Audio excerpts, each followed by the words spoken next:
Hello बच्चों, आज मैं आप लोगों को क्लास 8th की जो आपके पास मैथ्स की एनसीईआरटी की बुक है ना, इसका जो आपके पास चैप्टर नंबर 3 है अंडरस्टैंडिंग क्वाड्रिलेटरल, उस चैप्टर की एक्सरसाइज 3.3 जो है वो कराने वाली हूँ। एक्सरसाइज हम ऑलरेडी स्टार्ट कर चुके हैं। इसके पहले की जितनी भी एक्सरसाइज है प्लस जितने भी इसके एग्जाम्पल्स हैं, प्रॉपर्टीज़ वगैरह हैं, वो सब भी हम समझ चुके हैं। सब चीज़ें आपको चैनल पे मिल जाएगी, आप वहाँ से कर सकते हैं। कहीं भी दिक्कत लगे कमेंट करके पूछ सकते हैं, ठीक है। तो जैसे कि मैंने अभी आप लोगों को बोला कि मैं ये एक्सरसाइज ऑलरेडी स्टार्ट करा चुकी हूँ। कुछ क्वेश्चन इसके आपको चैनल पे मिल जाएंगे, तो वो क्वेश्चन नंबर 5 तक मिलेंगे। इसका मतलब आज हमारे को क्वेश्चन नंबर 6 से स्टार्ट करना है। तो चलिए स्टार्ट करते हैं। क्या कह रहा है आपसे यहाँ पर, 2 adjacent angles of a parallelogram have equal major. कह रहा है पैरेललोग्राम के जो 2 एडजेसेंट एंगल्स है ना, उनका मेजर जो है वो इक्वल है। Find the measure of each of the angles of a parallelogram. आपको पैरेललोग्राम का हर एक एंगल फाइंड करना है, ठीक है। सिर्फ एक इन्फॉर्मेशन दे रखी है आपको कि 2 एडजेसेंट एंगल्स जो हैं वो इक्वल मेजर के हैं। तो अगर आपको पैरेललोग्राम की प्रॉपर्टीज़ पता है तो आप इस क्वेश्चन को आसानी से कर सकते हो। देखो यहाँ करते हैं हम इस क्वेश्चन को। पहली बात, मैंने यहाँ पर एक पैरेललोग्राम ड्रॉ कर लिया, ठीक है। इसको नाम भी दे दिया मैंने यहाँ पर A, B, C और D, आप कुछ भी नाम दे सकते हैं। मैंने वो 2 एडजेसेंट एंगल्स ये ले लिए, एक के बाद एक वाले ही तो होते हैं। अब इनका मेजर इक्वल है तो मैंने इन्हें नेट कर दिया। Let angle A and angle B are X, ये दोनों क्या है, X है, ठीक है। तो एडजेसेंट एंगल है तो इसका मतलब इन दोनों का सम तो मेरे पास कितना होगा, 180 डिग्री होगा। रीजन क्या लिखेंगे,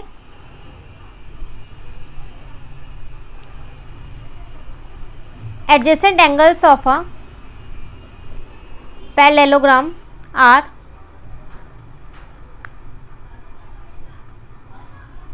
सप्लीमेंट्री। तो ये आ जाएगा मेरे पास 2x इज इक्वल्स टू में 180 degree.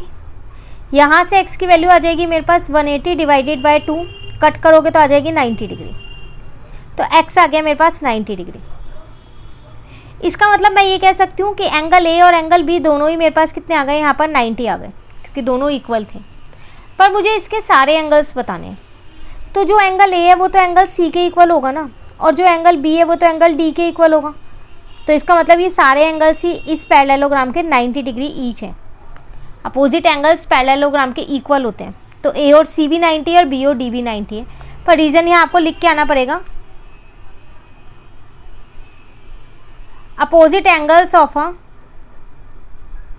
Parallelogram are equal. Clear हुआ क्वेश्चन नंबर 6। चलिए आते हैं क्वेश्चन नंबर 7 पे। कह रहे हैं the adjacent figure hope is a parallelogram. ये एक फिगर दे रखी है, ये क्या है, आपके पास एक पैरेललोग्राम है। Find the angle measures x y and z. X y और जेड की वैल्यू आपको फाइंड करनी है। State the property you use to find them. जो भी प्रॉपर्टीज आप इसके अंदर लगाओगे इन एक्स वाई जेड को फाइंड करने के लिए, आपको वो प्रॉपर्टी साथ के साथ में लिखनी है। क्वेश्चन आपके पास यहाँ पर क्लियर हो गया। चलिए सबसे पहली बात, ये फिगर ना यहाँ ड्रॉ कर लेते हैं ताकि हम इसको आसानी से कर सकें।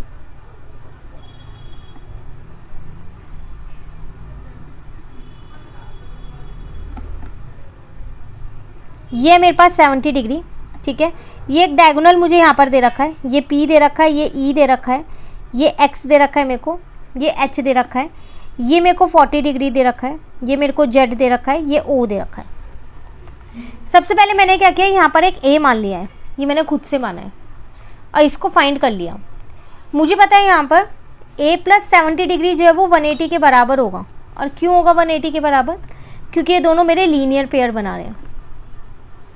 तो यहाँ से मैंने अपनी A की वैल्यू निकाली, 180 माइनस 70 डिग्री आ गया, तो 110 आ गया।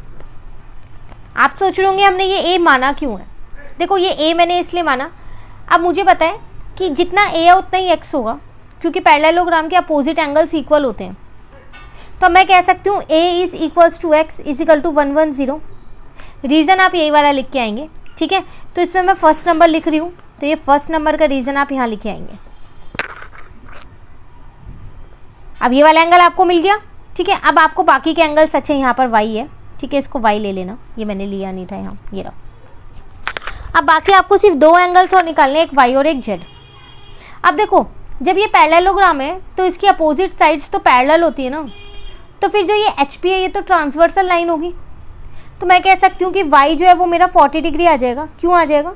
क्योंकि ये मेरा ऑल्टरनेट एंगल बना रहा है।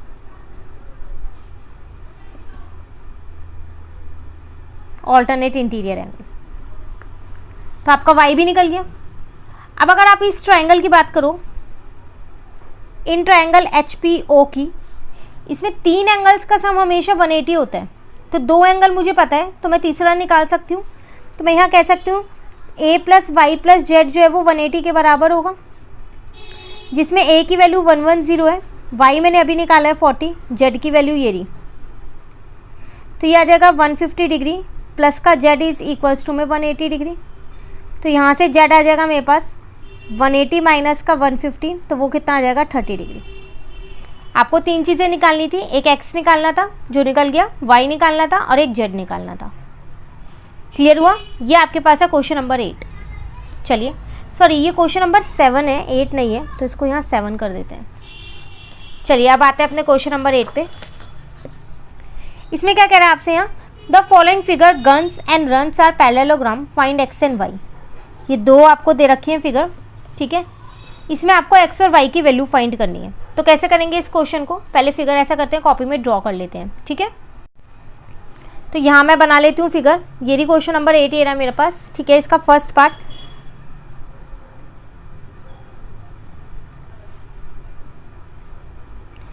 तो ये आ जाएगा यहाँ S, यहाँ पर है N, यहाँ पर है U और यहाँ पर है G। गन्स आ गया।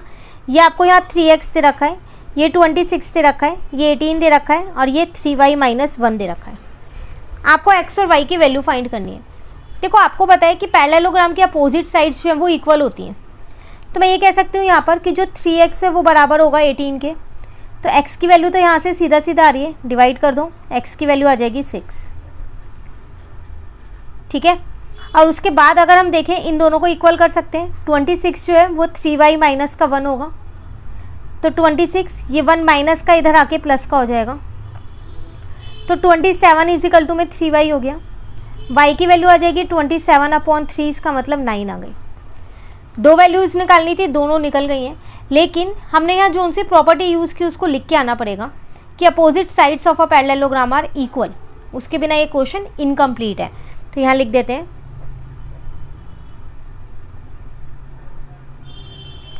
Opposite sides of a parallelogram are equal. Clear हुआ फर्स्ट पार्ट? चलिए अब सेकेंड पार्ट करते हैं। पहले फिगर बना लेते हैं एक बारी।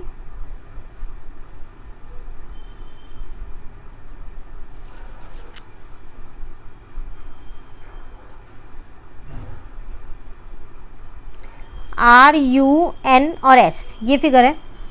ये आपको x + y दे रखा है, ये 16 दे रखा है, आपको ये 20 दे रखा है और ये y + 7 दे रखा है। देखो आपको पता होगा कि पैरेललोग्राम की एक प्रॉपर्टी होती है कि जो उसके डायगोनल्स हैं वो बाइसेक्ट करते हैं। बाइसेक्ट का मतलब क्या होता है, इसको मैं O मान लेती हूँ कि वो इक्वल पार्ट में बांटते हैं। तो जितना मेरा SO होगा उतना ही मेरा OU होगा। तो कह सकती हूँ 20 इज इक्वल्स टू में y + 7 होगा। क्लियर हुआ? अब आप यहाँ से y की वैल्यू निकाल सकते हो। इस 7 को इधर ले आओ, माइनस का हो जाएगा, तो y की वैल्यू आ जाएगी 13। उसी तरीके से जितना मेरा RO होगा उतना ही मेरा ON होगा। तो 16 is equals to x + y हो जाएगा। 16 is equals to x, y की जगह मैंने 13 लिख दिया। 16 - 13 is equals to x, x आ जाएगा आपके पास 3। दोनों निकल गए, पर जो प्रॉपर्टी यूज़ की वो लिख के आनी पड़ेगी। और वो क्या है? Diagonals of a parallelogram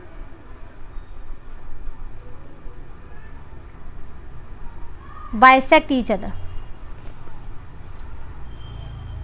clear? ये था आपके पास सेकेंड पार्ट इसका। तो क्वेश्चन 8 भी कंप्लीट होता है यहाँ। चलिए आते हैं क्वेश्चन 9 पे। In the above figure both risk and clue are parallelogram, find the value of x। देखो इस x की वैल्यू निकालनी है। 2 पैरेललोग्राम है, बिल्कुल ध्यान से देखना। एक है RISK रिस्क ये वाला, एक है CLUE क्लू ये वाला, ठीक है। कैसे निकालेंगे? देखो एक बार मैं इस फिगर को यहाँ ड्रॉ करती हूँ, उसके बाद करते हैं।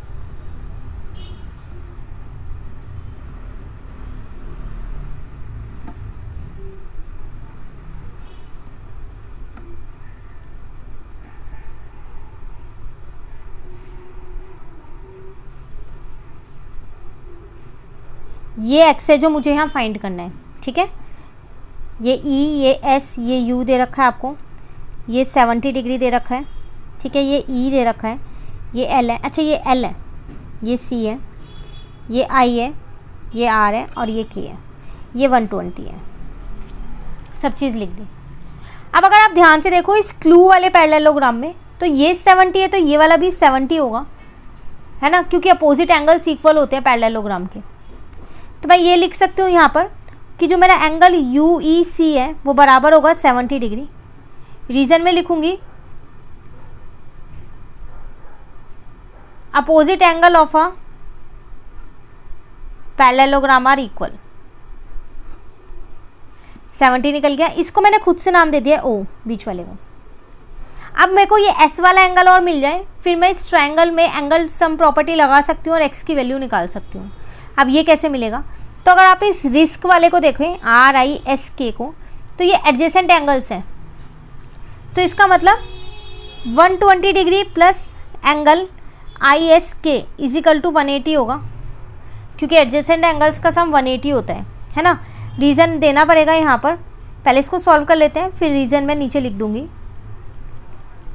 तो ISK कितना आ जाएगा, 180 माइनस का 120, तो कितना आ गया 60 डिग्री। इसका मतलब ये एंगल आ गया मेरे पास 60 और ये वाला एंगल आ गया मेरे पास 70, दोनों एंगल्स निकल गए। यहाँ रीज़न लिख दो पहले, adjacent angles of a parallelogram are supplementary. अब आ जाओ आप ट्रायंगल में, तो इन ट्रायंगल EOS, इसमें आपके पास एक 70 निकला है, एक आप पे 60 निकला है, प्लस का जो x है वो 180 के बराबर होगा। फिगर में आप मेंशन कर सकते हो ये 70 और ये 60 है आपका, ठीक है। तो 70 में 60 प्लस किया तो 130 डिग्री आ गया आपके पास यहाँ पर। तो यहाँ से x की वैल्यू आ गई आपके पास 180 माइनस का 130, तो x की वैल्यू कितनी आ गई 50 डिग्री, और x ही आपको इस क्वेश्चन में फाइंड करना था। क्लियर, ये था आपके पास क्वेश्चन नंबर 9। चलिए अब करते हैं 10th क्वेश्चन। इसमें क्या कह रहा है, explain how this figure is a trapezium which of its two sides are parallel. Figure आपके पास 3.26 10th क्वेश्चन की। कह रहा है एक्सप्लेन करो कि क्यों ये ट्रेपीजियम है और इसकी कौन सी दो साइड्स जो हैं वो पैरेलल हैं। देखो ट्रेपीजियम में एक प्रॉपर्टी होती है, ये भी हमने प्रॉपर्टी समझी थी तब समझा था कि उसके जो एडजेसेंट एंगल्स होते हैं उनका सम 180 होता है। तो मैं कह सकती हूँ M और L जो है वो एडजेसेंट एंगल है। एक बार अगर मैं उन्हें चेक करूँ, angle M plus angle L करूँ तो क्या वो 180 के बराबर आ रहे हैं, तो बिल्कुल 100 प्लस 80 इज इक्वल टू 180 हो रहा है, तो ये भी आपके पास 180 के बराबर आ रहा है ना। तो इसका मतलब एडजेसेंट एंगल्स इसके इक्वल है, इसलिए ये आपके पास क्या है ट्रेपीजियम है। तो हम ये लिख सकते हैं hence KLMN is a trapezium. और कौन सी दो साइड्स इसकी पैरेलल होंगी, तो इसकी पैरेलल साइड्स यहाँ लिखते हैं हम। तो इसकी पैरेलल साइड होगी NM, पैरेलल होगा किसके KL के। क्लियर। चलिए क्वेश्चन नंबर 11 आपसे क्या कह रहे हैं, find angle C in figure 3.27। इस फिगर में करना है इफ AB जो है वो किसके CD के पैरेलल है। देखो जब ये दोनों लाइंस पैरेलल हैं तो फिर ये दोनों एंगल्स मेरे एडजेसेंट एंगल्स बना रहा होगा इजीली। तो यहाँ लिख देते हैं पहले कि ये मुझे गिवन है कि आपके पास जो AB है साइड वो पैरेलल है किसके DC के। तो फिर मैं ये कह सकती हूँ angle B plus angle C का सम कितना होगा 180 डिग्री होगा। रीजन लिख देंगे एडजेसेंट एंगल्स आर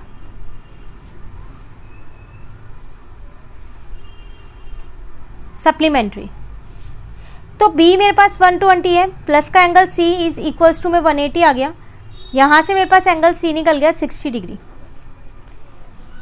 यही एंगल मुझे इसमें फाइंड करना था। क्लियर। एक लास्ट क्वेश्चन रह गया, फिर हमारी ये एक्सरसाइज कंप्लीट होती है। कह रहे find the measure of angle P and angle S if SP is parallel to RQ in figure 3.28। Figure देखो, कह रहे ये दोनों लाइंस पैरेलल हैं, तो आप P और S का मेजर बताओ। तो देखो अगेन हमको यहाँ पर गिवन है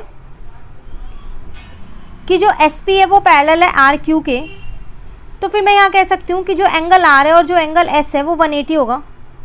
रीज़न सेम यही लिख देती हूँ यहाँ पर, एडजेसेंट एंगल्स जो है वो सप्लीमेंट्री है।